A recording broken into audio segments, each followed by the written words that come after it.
আমাদেরকে কেন আল্লাহ পরীক্ষা করবেন? ও যুবক, আল্লাহ তাআলা শুধু তোমাকে পরীক্ষা করবেন তা নয়, তোমাদের পূর্ববর্তী যারা চলে গিয়েছেন আল্লাহ তাদেরকেও পরীক্ষা করেছেন। যত আম্বিয়ায়ে কেরাম দুনিয়া থেকে বিদায় নিয়েছেন সকল আম্বিয়ায়ে কেরামদেরকে আল্লাহ পরীক্ষা করেছেন। আদম সফিউল্লাহ পরীক্ষা দিয়েছেন, বলে পরীক্ষার বিনিময়ে কান্না করতে করতে চোখের নিচে গাও করে ফেলছে। 300 বছর কান্না করেছেন। কান্না করতে করতে পরীক্ষায় যেই দিন উত্তীর্ণ হয় আরাফার ময়দানে, পরীক্ষার উত্তীর্ণ হয় আরাফার ময়দানে আসমানের দিকে তাকাইয়া ডাক দিয়া বলে রব্বানা যালামনা আনফুসানা ওয়া ইন লাম তাগফির লানা ওয়া তারহামনা লানাকুনান্না মিনাল খাসিরিন। শুধু তাই না, আদম সুবহানাল্লাহ পরীক্ষা দিয়েছে তা নয়, হযরত নূহ আলাইহিস সালাতু ওয়াস সালাম 900 বছর পরীক্ষা দিয়েছেন। কত আঘাত, কত রক্ত ঝরাইছেন, কত গালি শুনেছেন। টিকতে না পাইরা ডাক দিয়া বলে আলা নূহুর রাব্বি লা তাযর আলাল আরদি মিনাল কাফিরিনা দাইয়ারা। আয় আল্লাহ, একটা কাফির মুশরিকের ঘর ছেড়ো না, ওদেরকে ধ্বংস কইরা দাও। আল্লাহ পাক রব্বুল আলামিন দোয়া কবুল কইরা প্লাবন দিয়ে तमाम পৃথিবীকে ধ্বংস করে দিয়েছেন। 80 থেকে 85 জন মাত্র জীবিত ছিল, তাদেরকে দিয়ে আল্লাহ পুনরায় আবার পৃথিবীকে আল্লাহ তাআলা সাজাইলেন। ও কলেজের যুবক, ইব্রাহিম আলাইহিস সালাতু ওয়াস সালাম পরীক্ষা দিয়েছেন। পরীক্ষা দিয়ে আগুনের ভিতরে চাপ দিয়েছেন। এমন পরীক্ষা কয় জিবরাইল হাজির হয়ে গেল, ডাক দিয়া কয় ও ইব্রাহিম, অনুমতি দিলে তাহলে তোমাকে এখান থেকে উঠাইয়া নমরুদকে আগুনের ভিতরে জ্বালাইয়া দিব। ইব্রাহিম খলিলুল্লাহ কয় কে পাঠাইছে? বলে আল্লাহ। কয় যে আল্লাহ পাঠাইছে সে আল্লাহ কি আমাকে দেখে না? কয় অবশ্যই অবশ্যই দেখে। ইব্রাহিম খলিলুল্লাহ ডাক দিয়া বলে রে জিবরাইল, তোমার সাহায্য দরকার নাই, আমার আল্লাহ আমার জন্য যথেষ্ট। আল্লাহ তাআলা বলে কুলনা ইয়া নার কুনি বারদাউ ওয়া সালামান আলা ইব্রাহিম। চিল্লা কোন আল্লাহু আকবার। ও কলেজের যুবক, 40 দিন ইব্রাহিম আলাইহিস সালাতু ওয়াস সালাম আগুনের ভিতরে থাইকা খলিলুল্লাহ উপদে নিয়ে বের হইলেন। শুধু ইব্রাহিম আলাইহিস সালাতু ওয়াস সালামের পরীক্ষা হয়েছে তা নয়, ইয়াকুব আলাইহিস সালাতু ওয়াস সালাম পরীক্ষা দিতে দিতে চোখের চোখ অন্ধ হয়ে গেছে। 40 বছর পর্যন্ত চোখে দেখে নাই। হযরত ইউসুফ আলাইহিস সালাতু ওয়াস সালাম পরীক্ষা তো ছোটবেলা থেকেই শুরু হয়ে গেছে। আল্লাহর পয়গম্বর ইউসুফ, তুমি মনে করছো আমি বুড়ো হয়ে গেছি, আল্লাহর তরফ থেকে পরীক্ষা হয়ে আসছে এজন্য ঘাবড়ায় গেল? না না, তাকাইয়া দেখো পয়গম্বর ইউসুফ আলাইহিস সালাতু ওয়াস সালাম জলিল কদর পয়গম্বর আল্লাহর নবী ইউসুফ আলাইহিস সালাতু ওয়াস সালাম বাবার বড় আদরের সন্তান। কয় দেখতে সবচেয়ে সুন্দর। কয় কেমন সুন্দর? আল্লাহ তাআলা ইউসুফকে तमाम পৃথিবীর যত সৌন্দর্য আছে আল্লাহ পাক রব্বুল আলামিন তার অর্ধেক সৌন্দর্য ইউসুফকে দিয়েছে। বলুন সুবহানাল্লাহ। এত সুন্দর করে আল্লাহ বানাইলেন। 10টা বছর বাবার চোখের আড়াল হয় না। বাবা নামাজ পড়লে ইউসুফকে সাথে নিয়ে নামাজে দাঁড়ায়, ঘুমাইলে ইউসুফকে বুকের উপরে ঘুম পড়ায়। 10টা বছর ইউসুফ আলাইহিস সালাতু ওয়াস সালাম বাবার সাথেই থাকতে লাগলেন। 10 বছর পর ইউসুফ আলাইহিস সালাতু ওয়াস সালামের উপরে পরীক্ষা শুরু হয়ে গেল। বড় ভাই 10 জন তারা কৌশল কইরা বাবার কাছ থেকে আলাদা কইরা কূপের ভিতরে ফলাইয়া দিয়েছে। লম্বা ঘটনা বলতে চাই না, তীরের গালটা লাগায়া দাও। আল্লাহর পয়গম্বর ইউসুফ আলাইহিস সালাতু ওয়াস সালাম 40 দিন পর্যন্ত কূপের ভিতরে ছিলেন। একবার আসমানের দিকে তাকাইয়া অভিযোগ দেয় না, মালিক আমাকে কূপের ভিতরে ফলাই না। একটাবার অভিযোগ দেয় নাই। 40 দিন কূপের ভিতরে ছিলেন। কূপ থেকে যখন উঠানো হলো, লম্বা ঘটনা, আবার মিশরের বাজারে গোলাম আকারে বিক্রি হয়ে গেল। মিশর কোরাই কইরা রাজদরবারে নিয়ে যায়। জুলাইখার ছত্র ছায়ায় থাকতে লাগে। আল্লাহর পয়গম্বর ইউসুফ আলাইহিস সালাতু ওয়াস সালাম গোলাম পরিচয় বড় হইতেছে, অথচ হযরত ইয়াকুব আলাইহিস সালাতু ওয়াস সালামের সন্তান। ও কলিজার যুবক, ভালো করে বুঝো। একে একে যখন বড় হইতে লাগলেন, ইউসুফ আলাইহিস সালাতু ওয়াস সালাম যখন বড় হইলেন, জুলাইখা আন্দার মহলে ইউসুফকে নিয়ে হাজির হয়ে যায়। এক নয় 7টা দরজা তালা মাইরা, বাহির থেকে তালা মাইরা দিয়েছেন। আন্দার মহলে নিয়ে ইউসুফকে এখন প্রস্তাব দেয়, ইউসুফ আমার মনের কামনা বাসনা পূরণ করে নাও। ইউসুফ আলাইহিস সালাতু ওয়াস সালাম ডাক দেয়া বলে, জুলাইখা, तमाम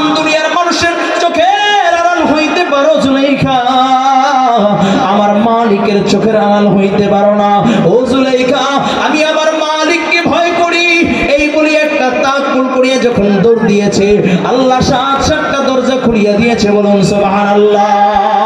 ও কলেজার যুবক ভালো করে বুঝো, গেট দরজাগুলো যখন খুলে যায়, গেটের সামনেই আজিজে মেসার বলে মিশরের বাদশার সাথে দেখা। জুলাইখা কেঁদে কেঁদে ডাক দেয়া বলে, প্রাণের স্বামী আমার, যদি গোলাম কোন মনিবের বিবির সাথে যদি অপকর্ম করতে চায় তার কি বিচার হতে পারে? যেই মাত্র জুলাইখা মিথ্যা তহমত লাগায় দিয়েছে, আল্লাহর পয়গম্বর ইউসুফ আলাইহিস সালাতু ওয়াস সালাম এতদিন অভিযোগ দেয় নাই, আল্লাহ তাআলার কাছে কোনো অভিযোগ প্রকাশ করে নাই। এখন আসমানের দিকে তাকাইয়া চোখের পানি ছেড়ে দিলেন আর ডাক দিয়া বলে, মালিক আয় আল্লাহ, ছোটবেলায় কূপের ভিতরে ফলাইলা, বাবার চোখের আড়াল করল, অভিযোগ দেই নাই। কূপের ভিতরে 40 দিন ছিলাম, অভিযোগ দেই নাই। আয় আল্লাহ, কূপ থেকে উঠাইয়া গোলাম বানাইয়া বিক্রি করে দিল, অভিযোগ দেই নাই। আয় আল্লাহ, গোলাম আকারে বড় হইতে লাগলাম, গোলামিয়াতের পরিচয় নিয়ে গরম হইতে বড় হইতে লাগলাম। আয় আল্লাহ, আন্দার মহলে জুলাইখা কুপ্রস্তাব দিয়েছে, আমি তোমার উপরে তাকবুল করে দৌড় দিয়েছি, তখন অভিযোগ দেই নাই। কিন্তু আল্লাহ, কলঙ্কের দাগ লেগে গেছে গা। আয় আল্লাহ, এখন কলঙ্কের দাগ যদি লেগে যায় কেমনে মুখ দেখাইবো? ও আল্লাহ, তুমি ছাড়া আমার আপনজন বলতে কেউ নাই, তুমি ছাড়া আমার সাহায্যকারী কেউ নাই। আল্লাহ পাক রব্বুল আলামিন ডাক দিয়া বলে, পয়গম্বর টেনশন নেই, টেনশন নাই, দুনিয়ার কোনো বুড়ারা তোর পক্ষে কথা বলবে না, দুনিয়ার কোনো মানুষ তোর পক্ষে আওয়াজ তুলবে না। এই জন্য আমি আল্লাহ তোর জন্য সাক্ষী রেখা দিলাম, মায়ের কোলে দোলনার শিশু দুধের বাচ্চাকে আমি তোর পক্ষে সাক্ষ্য রেখা দিলাম। বিচারের রায় শুনাইয়া দিবে, ইউসুফ আলাইহিস সালাতু ওয়াস সালামের বিচারের রায় কার্যকর হবে।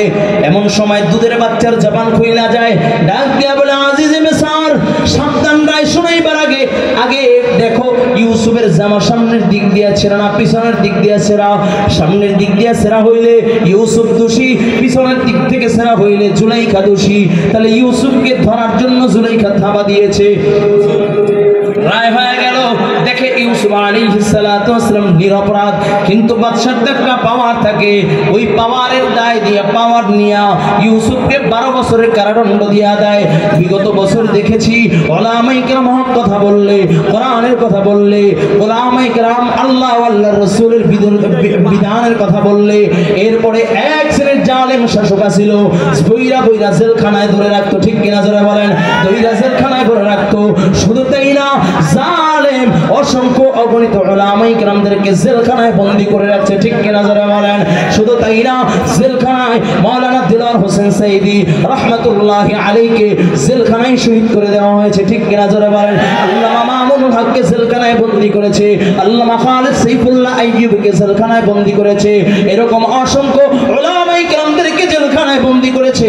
যেই জালেম জেলখানায় বন্দী করেছে, পালাইবার জন্য মাত্র 45 মিনিট সময় পেয়েছিল, দেশ ছাড়তে বাধ্য হয়েছে, তার নেতারা দেশ ছাড়তে বাধ্য হয়েছে। আল্লাহ তাআলা আলেমদেরকে ইজ্জতের চেয়ারে বসায়া দিয়েছে, ঠিক কিনা?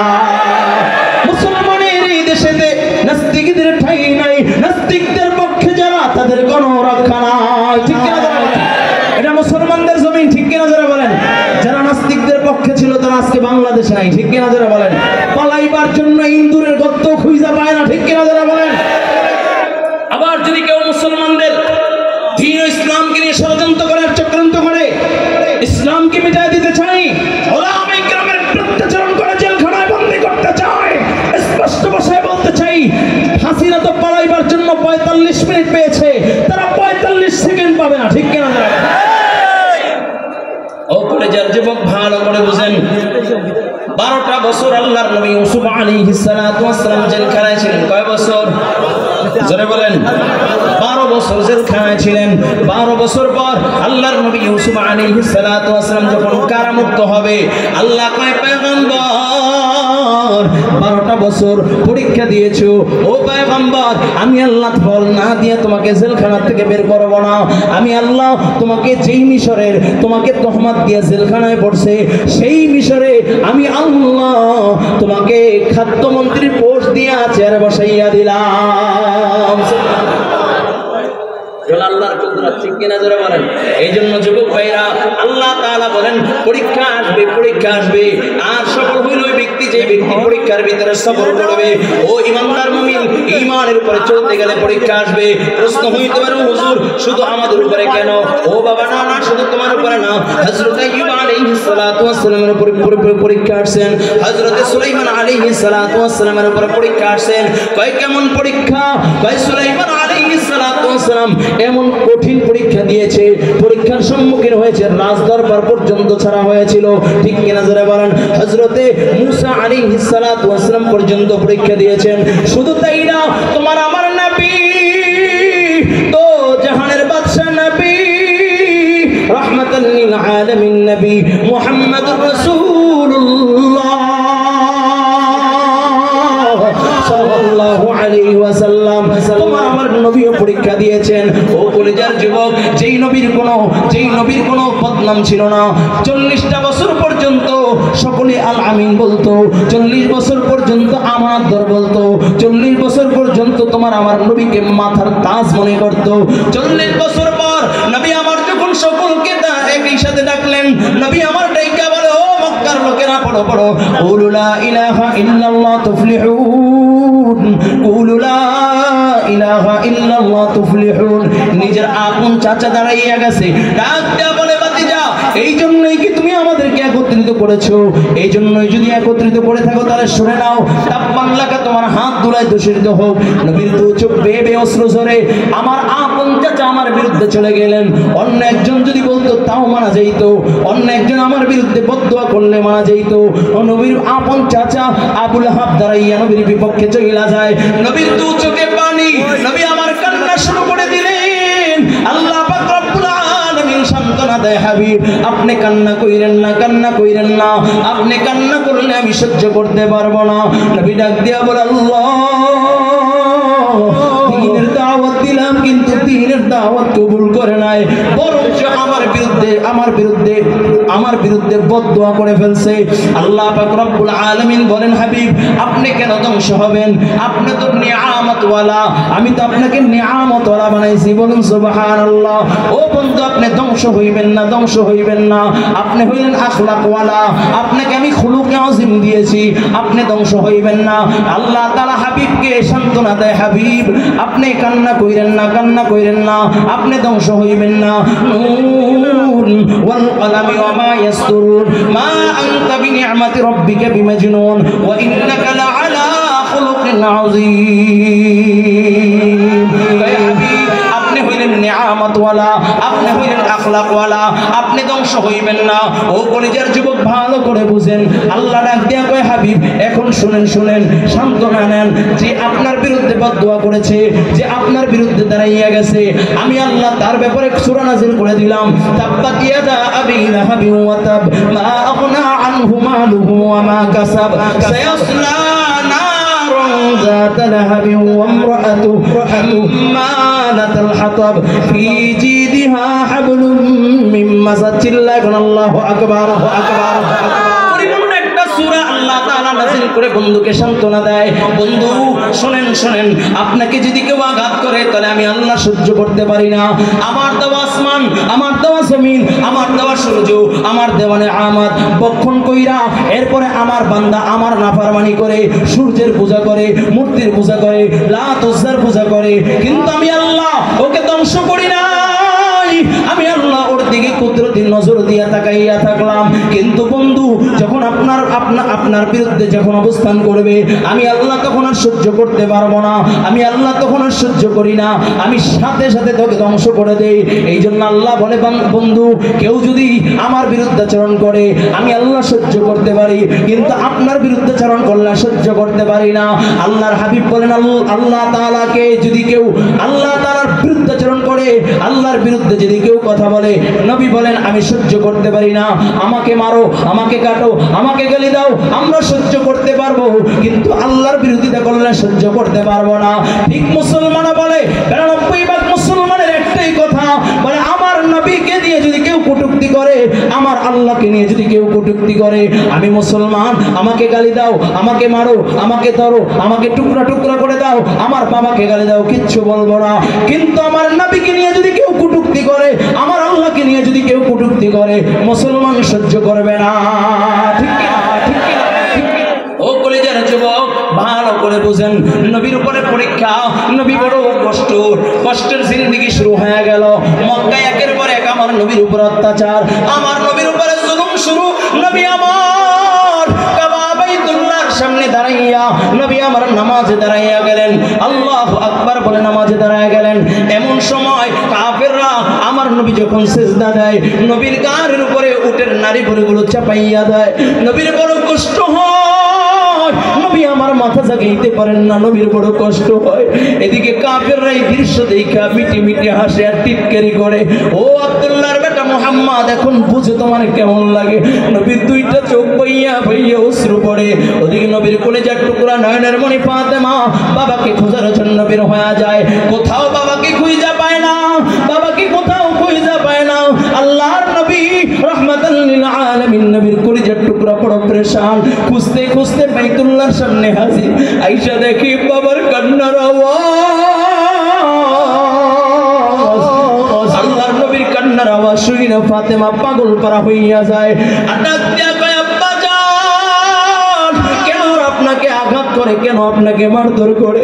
ও বাবা, আপনি কি করেছেন? ওরা কেন আপনাকে আঘাত করে? নবীর কলেজার টুকরা নয়নের মণি ফাতেমা বলে, ছোট ছোট হাত দিয়া উঠের নারী গুলিগুলো সরাইয়া বাবাকে উঠাইয়া বাবার চোখের পানি মুছে দেয়। আর ডাক দিয়া কয়, বাবা তুমি কান্দো না, তোমার মা নেই, বাবা নাই। নবীর দু চোখের পানি মুছে দেয় আর ডাক দিয়া কয়, বাবা ওরা তোমাকে কেন আঘাত করেছে? তুমি বলেছো কুলু লা ইলাহা ইল্লাল্লাহ, এটাই কি তোমার অপরাধ? এই জন্যই কি ওরা তোমাকে আঘাত করেছে? নবী আমার ডাক দিয়ে কয়, মা হ্যাঁ হ্যাঁ, ওরা এই জন্যই আমাকে আঘাত করেছে। ফাতেমার সাথে সাথে দুইটা হাত আসমানে উঠাইয়া ডাক দিয়া বলে, আল্লাহ, যারা আমার বাবাকে আঘাত করেছে ওদেরকে ধ্বংস করে দাও। নবী আমার ফাতেমার দুইটা হাত নামাইয়া কোলের ভিতরে নিয়া, বুকের ভিতরে নিয়া এখন ডাক দিয়া কয়, মা ওরা যদি ধ্বংস হয়ে যায়, আমি কার কাছে কালিমার আওয়াজ পৌঁছাইব? কে পড়বে লা ইলাহা ইল্লাল্লাহ? ও মা, বদদুয়া কইরো না, কইরো না, তুমি ধ্বংস হওয়ার দোয়া করলা, আমি তোমার বাবা যদি আমিন কইলা ফেলাই, আল্লাহ তাআলা ওদেরকে ধ্বংস করে দিবে। মা বদদুয়া কইরো না, কইরো না। নবী এখন হাত উঠাইয়া ফেলছে কাবা চত্বরে, আল্লাহ ওরা বুঝে নাই, ওরা বুঝে নাই, ও আল্লাহ ওদেরকে তুমি ধ্বংস করে দিও না, দিও না। আবার উম্মতরা যদি ধ্বংস হয়ে যায়, আমি কার কাছে কালিমার দাওয়াত নিয়ে পৌঁছাইব? আল্লাহ কওমে লূতের মতো ধ্বংস করে দিও না, কওমে আদের মতো ধ্বংস করে দিও না, কওমে নূহের মতো ধ্বংস করে দিও না। আল্লাহ ওরা বুঝে নাই। ও কলেজের যুবক, তোমার আমার নবীর উপরে পরীক্ষা শুরু। নবী মক্কার ভিতরে টিকতে পারলেন না, মনে করছিলেন তায়েফে আমি বড় হইলাম, তায়েফের মানুষরা বড় আমাকে মহাব্বত করে, তায়েফের মানুষরা বড় আমাকে ভালোবাসেন। নবী বড় আশা নিয়ে তায়েফের ময়দানে হাজির। তায়েফের লিডারদেরকে ডাক দিয়া নবী কালিমার দাওয়াত দিলেন। নবীকে দেখা তারা ব্যঙ্গ করতেছেন, ওই মুহাম্মদ, আর কাউকে আল্লাহ খুঁজে পায় না, তোমাকে নবুয়তি দিয়েছে। নবী বড় কষ্ট পাইলেন, নবী চোখ বাইয়া বাইয়া অশ্রু ঝরে। শুধু ব্যঙ্গ কইরাই ক্ষান্ত না, ছোট ছোট বাচ্চাদেরকে লীলায়া দেয়, এটা পাগল, পাগলকে পাথর নিক্ষেপ করো বলে গুলটির ভিতরে তিন কোন একটা পাথর লাগাইয়া এরপরে টাইনা যখন আমার নবীর দিকে মারে, নবীর শরীর লাইগা রক্তগুলো ছিটকানি বাইরা বের হয়ে যায়। আমার নবীর শরীরের রক্তগুলো টাপ টাপ করে জমিনের ভিতরে পড়ে। নবী আমার বড় কষ্ট হয়, আর পিছনে পিছনে দৌড়ায় আর কয়, পাগল পাগল পাগল বলে আমার নবীকে গালি দেয়। আমার নবী তিনবার ওই তায়েফের ময়দানে অজ্ঞান অবস্থায় পড়ে যায়। নবীর সফর সঙ্গী ছিল হযরতে যায়েদ। যায়েদ ডাক দিয়ে, আমার দুনিয়ার মানুষ, আমি তাকাইয়া দেখলাম রাহমাতাল লিল আলামিন নবী মাথার পাগড়িটা খুইলা রক্তগুলোকে মুইসা মুইসা পাগড়ির সাথে পেঁচায় নিচ্ছে। আমি ডাক দিয়া বললাম, নবী পাগড়িতে কেন আপনি রক্তগুলো মুছে নিচ্ছেন? নবী ডাক দিয়া বলে, ও সাইদ, এক ফোঁটা রক্ত যদি জমিনে পড়ে আল্লাহ তাআলা হয়তো জমিনকে ধ্বংস করে দিতে পারে। এই জন্য নবী পাগড়িতে পুছিয়ে নাই। নবী আমার ডাক দিয়ে কয়, সাইদ একটু পানি দাও। সাইদ পাগল পারা হইয়া যায়। তাইফের প্রত্যেকটা ঘরে ঘরে দৌড়ায় আর কয়, একটু পানি দাও। নবীর বড় কষ্ট হয়, নবীর পানির পিপাসায় বড় কষ্ট হয়। তাইফের লোকেরা ডাক দিয়ে কয়, সাইদ শুনাইয়া দাও, আব্দুল্লাহর বেটা মুহাম্মদকে এক ঢোক পানি দেওয়া হবে না। নবীর বড় কষ্ট হয়। ও কলেজের যুবক ভালো করে বুঝো। জায়েদ বলে, আমি নবীর ওই কষ্টের দিনের সাথে ছিলাম যেই সময় নবীর আপনজন বলতে কেউ নাই, আমার নবীর মা নাই, আমার নবীর বাবা নাই, আমার নবীর বড় কষ্টের জীবন। কয় নবী বড় কষ্ট করে চলতেছিলেন। নবীকে আঘাতের পরে আঘাত করত, নবীকে জুলুমের পরে জুলুম করত। শুধু তাই না, নবী আমার আবু জাহেলের ঘরের সামনে দাঁড়াইয়া গেলেন। ডাক দেয়া বলে, চাচা আপনি পড়ে দেন লা ইলাহা ইল্লাল্লাহ। ও চাচা আপনি পড়ে দেন লা ইলাহা ইল্লাল্লাহ। নবী যখন দাওয়াত দিলেন, আবু জাহেল ঘর থেকে বাইর হইয়া আমার নবীকে এত জোরে একটা চড় লাগাইয়া দেয়, নবীর চেহারা মোবারকে 5টা আঙ্গুলের দাগ পড়ে যায়। নবী আমার কান্দে আর ডাক দিয়ে বলে, চাচা আজকে যদি আমার বাবা থাকতো আপনি আমাকে আঘাত করতে পারতেন না, আজকে যদি আমার মা থাকতো আপনি আমাকে আঘাত করতে পারতেন না। ও কলেজের যুবক, আমার নবী বড়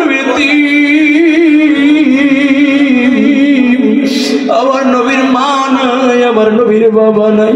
এই ময়দানে অনেক আল্লাহর বান্দা আছো, আজকে যারা এই ময়দানে বসছো অনেক আল্লাহর বান্দার মা নাই, বাবা নাই, বড় এতিম।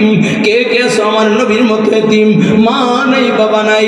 দুইটা হাত একটু আমার মালিককে দেখাইয়া দাও, দুইটা হাত একটু আমার মালিককে দেখাইয়া দাও। আজকের সভাপতি আমার মুসলমানরা বাজন মুরব্বী, অত্র অঞ্চলের বড় ইখলাসওয়ালা মুরব্বী, তার মা নাই, বাবা নাই, চোখটা ভিজে গেছে, ফুপাইয়া ফুপাইয়া কান্দে। এই যে পাশে আমার ভাই, মা নাই, সভাপতি সাহেব মা নাই, বাবা নাই, চোখটা আমার দুজন আছে, মা আছে, বাবা নাই। ও কলেজের যুবক, এই ময়দানে তাকাইয়া দেখো কত আল্লাহর বান্দার মা নাই, বাবা নাই। ও যুবক, আমার নবীর মা নাই, বাবা নাই। মা বলিয়া ডাক দিতে পারতো না, বাবা বলিয়া ডাক দিতে পারতো না। কেমনে বুঝাইলে বুঝবেন বাবা? অল্প সময়ের ভিতরে আলোচনা শেষ করে দিবেন ইনশাআল্লাহ। খতিবুল উম্মাহ মাওলানা হাফিজুর রহমান সিদ্দিক কুয়াকাটা হাফিজাহুল্লাহ আসবেন, আলোচনা করবেন, দোয়া করবেন। ও কলেজের যুবক, একটু দিলটাকে নরম করাইয়া দাও। আমার নবী রাহমাতাল লিল আলামিন বড় এতিম ছিলেন। নবীর কষ্টের জীবন, মক্কার জীবনটা ছিল বড় কষ্টের। কয় কেমন কষ্ট? 3টা বছর নবীকে আমার বলে 3টা শিয়াবে আবু তালেবের ভিতরে নবীকে বন্দী করে রাখছিলেন। নবী গৃহবন্দী ছিলেন, বের হইতে পারতেন না। নবীর আপনজন, নবীর সঙ্গী সাথী ছিলেন হযরতে খাদিজা। নবীর সঙ্গী ছিলেন যে খাদিজা, নবীর সাথে থাকতে থাকতে নিজের সব সম্পদ আল্লাহর রাহে বিলীন করে দিলেন। অনেক মৌলবী আছে এখন খাদিজার বিরুদ্ধে কথা বলে। ও বাবা, খাদিজার বিরুদ্ধে কথা বলা যায়, কিন্তু খাদিজার মতো মাকাম অর্জন করা যায় না, ঠিক কিনা? ও কলেজের যুবক, নবী আমার শিয়াবে আবু তালেবের ভিতরে 3টা বছর ছিলেন। খাবার নাই, পানি নাই, গাছের পাতা খাইয়া খাইয়া খাইয়া খাইয়া নবী আমার 3টা বছর কাটাইছেন। ও কলেজের যুবক, ভালো করে বুঝেন, এত কষ্টের জীবন নবী শুধু কষ্টের জীবন অতিবাহিত করলেন। কষ্ট করতে করতে মক্কার ভিতরে আর থাকতে পারেন না। আমার নবীকে হত্যা করার পরিকল্পনা চলতেছে, আমার নবীকে আর দুনিয়ায় রাখবে না। আল্লাহ পাক রব্বুল আলামিন ডাক দিয়া বলে, হাবিব যাবে না গো বন্ধু, আপনি হিজরত কইরা মদিনার দিকে রওনা করেন। ও কলেজার যুবক, ভালো করে বুঝেন, নবী আমার আর মক্কায় থাকতে পারলেন না। আবু বকরকে ডাক দিয়া বলে, আবু বকর আল্লাহ তাআলার তরফ থেকে হিজরতের ঘোষণা চলে আসছে, ও আবু বকর আমি হিজরতে যাব। আবু বকর রাদিয়াল্লাহু তাআলা আনহু নবীর সাথী হবে। যেদিন নবী আমার হিজরতের জন্য রওনা করে, কাফেররা রাত্রিবেলা আমাকে আমার নবীকে কতল করার জন্য, আমার নবীকে শহীদ করার জন্য নবীর ঘরের চতুর্পাশ দিয়ে বেষ্টনী করে নিয়েছে। আল্লাহর নবী রাহমাতাল লিল আলামিন নবী কুদরতি ভাবে যখন ঘর থেকে বের হইয়া যায়, আমার নবী আবু বকরের ঘরের সামনে দাঁড়াইয়া ডাক দিয়া বলে, আবু বকর, ও আবু বকর, দরজা খোলো, দরজা খোলো। সাথে সাথে আবু বকর দরজাটা খুইলা বলে, লাব্বাইকা ইয়া রাসূলুল্লাহ। আমি আবু বকর হাজির। নবী ডাক দিয়া কয়, আবু বকর তুমি কি ঘুমাও নাই? বলি, ইয়া রাসূলুল্লাহ, ইয়া হাবিবাল্লাহ, কেমন করে ঘুমাইবো? আপনি বহুদিন আগে বলেছেন আমি আপনার হিজরতের সাথী হব, সেই দিন থেকে আর বিছনায় পিঠ লাগাই নাই। আমি দরজার সাথে হেলান দিয়ে দিয়ে আপনার অপেক্ষা করতেছিলাম। নবীকে শুধু আমি আবু বকর অপেক্ষা করি তা না, একটা ঘোড়া করেছি আপনার আমার হিজরতের বহন হবে, ওই ঘোড়াটাও ঘুমায় না। নবী আমার তাকাইয়া দেখেন, আমার কলিজার টুকরা নয়নের মণি আয়েশা আপনার জন্য রাস্তা রেডি করে প্রত্যেকদিন অপেক্ষা করে। নবী আয়েশা ঘুমায় না, আমার ঘরে একটা সদস্য ঘুমায় না। নবী আমার ডাক দিয়া বলে, আবু বকর চলো। আল্লাহর নবী আবু বকরকে নিয়ে হিজরতের সফর শুরু করলেন। আবু বকর একবার ডানে যায়, একবার বামে যায়। নবী একবার পিছনের দিকে তাকায়, বাইতুল্লাহর দিকে তাকায়, আবার সামনে আগায়। আবু বকর ডাক দিয়া বলেন, নবী বাইতুল্লাহর দিকে কেন তাকাইতেছেন? নবী আমার ডাক দিয়া বলে, আবু বকর ওই বাইতুল্লাহর সামনে দাঁড়াইয়া 2 রাকাত নামাজ পড়তে চাইছিলাম, জালেমরা আমাকে 2 রাকাত নামাজ পড়তে দেয় না। নিজের বাবার বাড়ি ছাইরা, বসত পিঠা ছাইরা আমি আজকে মদিনায় হিজরত করে যাচ্ছি, বাইতুল্লাহ ছাইরা মদিনায় চলে যাচ্ছি, আমার বড় কষ্ট হয়। আবু বকর বলি, ইয়া রাসূলুল্লাহ, ইয়া হাবিবাল্লাহ, সামনের দিকে চলেন। নবী আমার তাকাইয়া দেখি আবু বকর বড় টেনশন করে, চিন্তা করে, বড় পরেশান। একবার ডানে যায়, একবার বামে যায়, একবার সামনে, একবার পিছনে। আল্লাহর নবী আবু বকর হাতটা ধইরা বলে, আবু বকর একবার ডানে, একবার বামে, একবার সামনে পিছনে কেন এরকম টেনশন করতেছেন আর দৌড়াচ্ছেন? আবু বকর বলে, নবী, ও নবী, আমি যখন আপনার ডান দিক দিয়ে হাঁটি, আমার মন বলে কে যেন আপনাকে তীর নিক্ষেপ করতেছে। আমি আবু বকর জীবিত থাকা অবস্থায় আপনার গায়ে তীর লাগবে, আমি আবু বকর সহ্য করতে পারবো না। তাই তো আমি তোর দিয়া বাম পাশে চলে আসি। আবার যখন বাম পাশে যাই, কে যেন সামনের দিক দিয়ে তীর মারতেছে, আমার মন বলে আমি আবার সামনের দিকে চলে যাই, আবার পিছনের দিকে চলে যাই। নবী আমার ডাক দিয়ে, আল্লাহ আমার আবু বকরকে কবুল করিয়া নাও।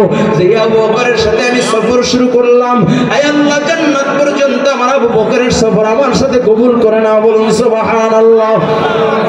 আরো জোরে আওয়াজ করে মুমিনের আওয়াজে বলেন আল্লাহু আকবার। ও কলেজের যুবক, যেই কথা বলতেছিলাম, নবীর কষ্টের সফর, নবীর কষ্টের জীবন ছিল। মক্কার 13টা বছর বড় কষ্টের দিন ছিল, নবীর বড় কষ্টের দিন।